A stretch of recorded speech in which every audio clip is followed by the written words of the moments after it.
અમદાવાદની એલજી હોસ્પિટલમાં નર્સની બેદરકારીના કારણે એક મહિલા દર્દીની તબિયત લથડી હોવાનો આક્ષેપ થયો છે। હોસ્પિટલના સ્ટાફની બેદરકારીના કારણે સારવાર માટે આવેલી 27 વર્ષીય ચંદ્રિકા નામની યુવતીની તબિયત લથડી હોવાનો પરિવારે આક્ષેપ કર્યો છે।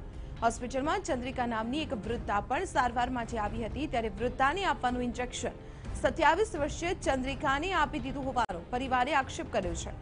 હાલ ચંદ્રિકાને સારવાર માટે આઈસીયુમાં દાખલ કરવાની ફરજ પડી છે। હોસ્પિટલ સ્ટાફ ઉપર બેદરકારીનો આરોપ લાગ્યો છે। જોડાઈએ સંવાદદાતા મેહર સોની સાથે। મેહર, હોસ્પિટલના સ્ટાફ ઉપર આરોપ લાગ્યો છે બેદરકારીનો, શું વિગતો?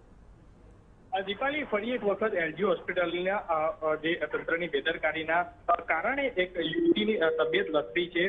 હોસ્પિટલ જે સંચાલકો છે અત્યારે હાલ સત્તાધીશો, તે લોકોએ સ્વીકાર્યું છે કે જે 75 વર્ષની વૃદ્ધા હતા ચંદ્રિકાબેન, તેનું ઇન્જેક્શન આ 27 વર્ષની ચંદ્રિકાબેનને જે વોર્ડ બોય એટલે કે બ્રધર છે તેને આપ્યું હોવાનું તેમને સ્વીકાર્યું છે। હાલ તો આ જે 27 વર્ષની જે યુવતી હતી ચંદ્રિકાબેન, તેને આઈસીયુમાં ખસેડવામાં આવ્યા હતા। જે આ ઇન્જેક્શન હતું તે લોહી પાતળું કરવા માટેનું ઇન્જેક્શન હતું, તે આ 27 વર્ષની ચંદ્રિકાબેનને આપ્યું હતું અને તેમની તબિયત લથડી હતી। અત્યારે હાલ તેમની તબિયત સુધારા ઉપર છે।